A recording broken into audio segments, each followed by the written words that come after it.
Iran middle ইস্টের একটি বড় এবং ঐতিহাসিক দেশ, যার রাজধানী তেহরান।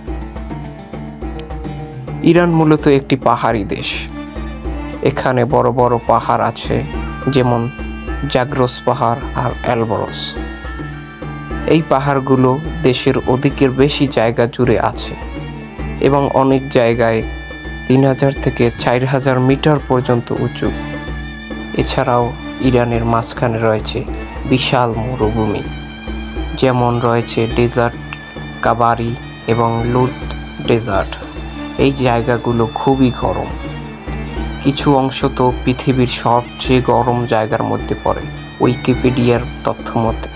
শুধু মরুভূমি না, ইরানের রয়েছে বিস্তৃত বিশাল সমুদ্র, উত্তরে ক্যাস্পিয়ান সাগর আর দক্ষিণে পারস্য সাগর, আরও রয়েছে ওমান সাগর। এই সমুদ্রগুলোই ইরানের শক্তির মূল উৎস।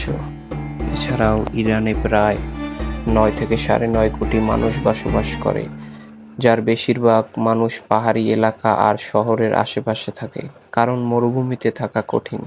সব মিলিয়ে ইরান হলো এক ইউনিক দেশ, যেখানে পাহাড়, মরুভূমি আর সমুদ্র একসাথে দেখা যায়।